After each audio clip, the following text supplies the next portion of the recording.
nè mà nước này nó chai tới nữa hả? Chai chai chạy ôi ơi con ăn đi sao con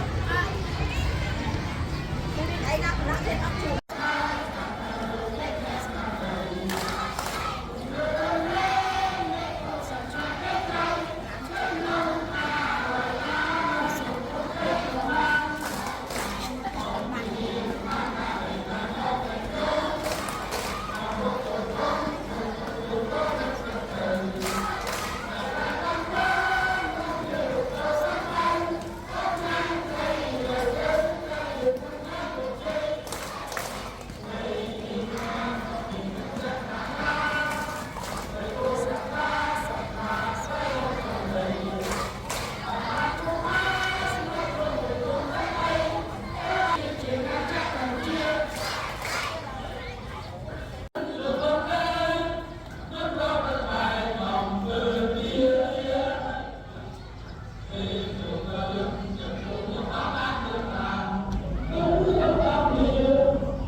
Lệ xài bồ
lấy nhớ tập cái trái tôi nghe tôi con ta tôi cá con bán tôi đó để đi về xem cái nông người nhé đi cái đi ta tôi mà chơi con đó là còn to nhất tiếng đấy nên giờ phải đi nó đúng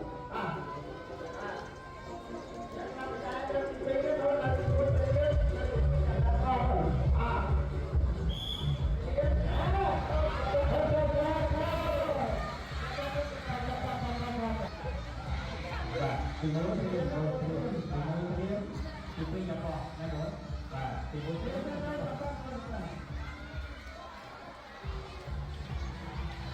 bằng đấy con cầm nó bán đấy không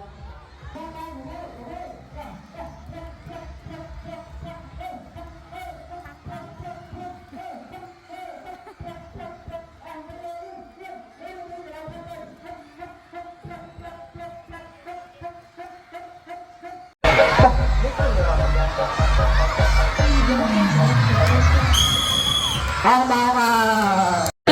makin mau ya kan? Dibangun aja kan? Mau kasih. Atau cuma kembali kontrak.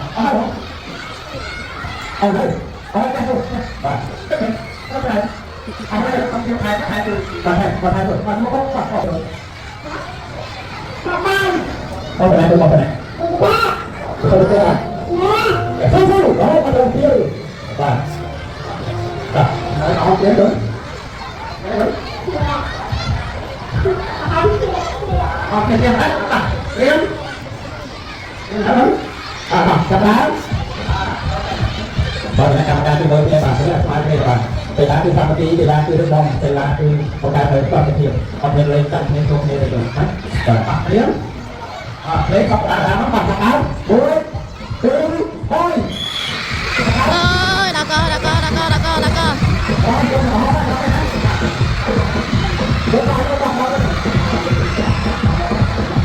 Ngoa bài.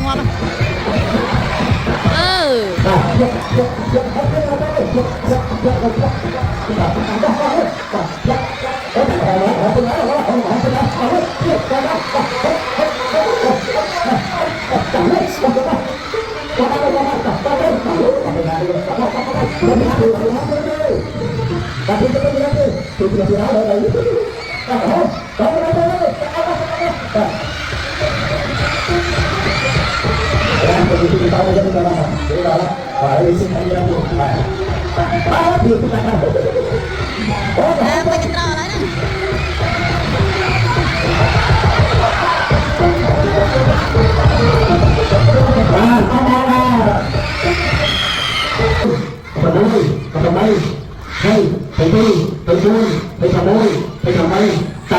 Tám pi, tám bốn, tám thập đôi, tám thập bảy, tám thập pi, tám thập bốn, tám thập đôi, tám thập bảy, hai cái đó hai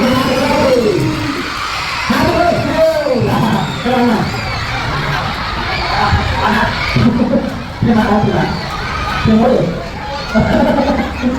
Đây, đây là những cái môn đáp án học ta tô, có